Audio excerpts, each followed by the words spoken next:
gone. I mean, Richard is still a young man. What sort of advice will you give him going forward? Oh, we have a lot of potential in this country, you see. And if you talk about combat particular, you can make it.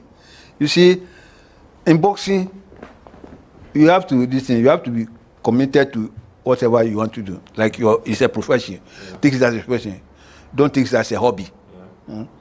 If like a professional or businessman, you wake up, you know what to do. Hobby is a different thing. You know that. Mm-hmm. So, and let me give you an instant. In my case, yeah. During my boxing days, I wake up at 2 o'clock. Before I finish dressing, it becomes 2:30 or so. Then I'll be on the road. People ask me, "Don't scare you, don't be afraid or something." No. You see, before I come back, it will be around 3 or 3:30 or getting to 4. Nobody will see me going road because I know it's my business. Yeah. What's life been like for you? I mean, post-retirement, are you enjoying retirement? Are you? Okay, I'm retired. Yes, I'm enjoying because if not because of the call, I wouldn't have allowed you to come in because I'm on retirement. You see, I'm on pension. What do you do? And wisdom and white man wisdom say at a certain age in your lifetime you have to retire and go into pension. Yeah. That means you don't have to do anything. You have to relax and rest until God calls you. So even this how do you call it? This interview, yeah. I shouldn't have come on, even not because of the call. Yeah. You know my work, but you are doing for your work. You are here to be paid. I'm sitting here. I have to relax. You know. How do you relax? By watching TV, reading newspapers? What do you? No, it's up to me. Well, relax. It doesn't concern you. Relaxation house. No. Talk to me about that time when you sparred with Azuma Nelson. Oh. I mean, did you know that he had world title potential? No. Let me go back a little. When I won the title, I have this sparring partner, yeah. And this sparring partner, Azuma Nelson, they made a fight. I think was it the national title fight or so. Mm-hmm.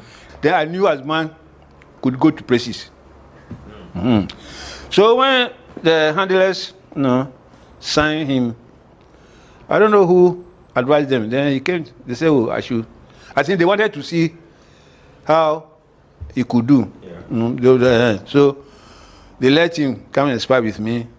After the fight, I told them that keep watching. So I told them he will be a world champion. And lo and behold, they let him fight with the Commonwealth, and then he won it. That's where he started with. So I knew. From that, I saw this thing in him. That.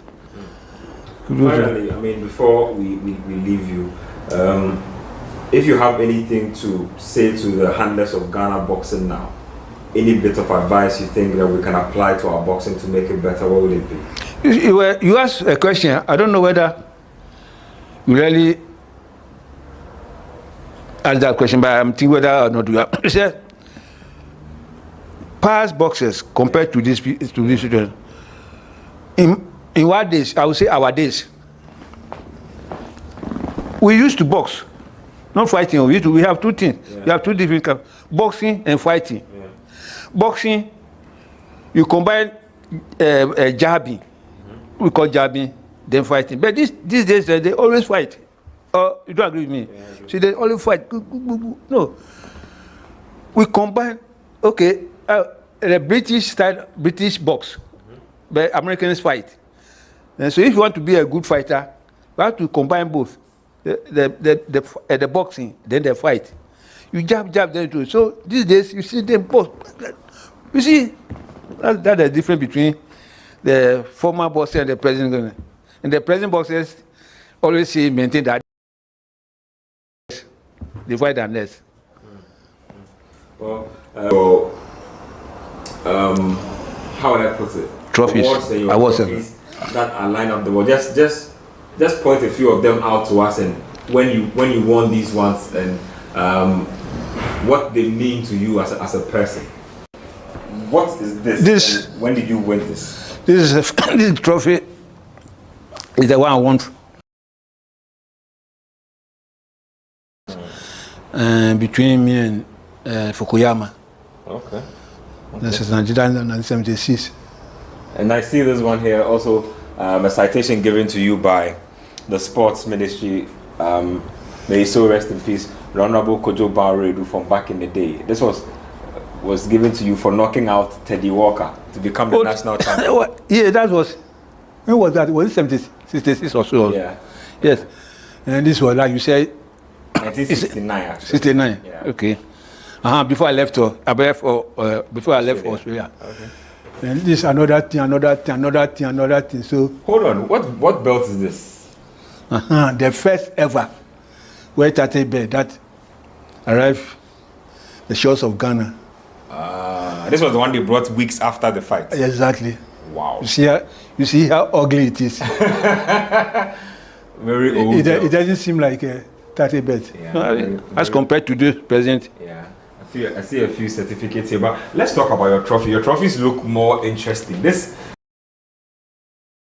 trophy. This was, I won this one 1974. African ABU, African Boxing Union. You know what happened was during my days. Yeah. There was this guy, Bob Nedu. Okay.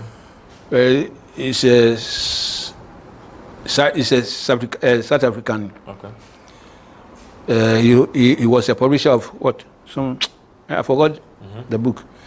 He said the reason why they were written. So I have to go there and fight him. So I went to Tunis. Okay. And fight him, and I won the title. This one. Yeah, those days when I won the title. Somebody gave this to you as a gift? A friend of mine. Someone gave it as a gift. Wow. Interesting portrait there. And I see your citations and your photos with the ex-president Mahama.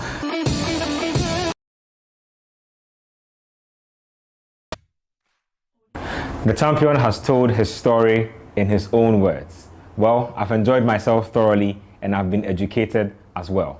Keep watching The Tracker on City TV. When I'm training these guys, I tell them to her how it is. I want you to pop your jabs, all right? Go. Listen, it takes a special kind of person to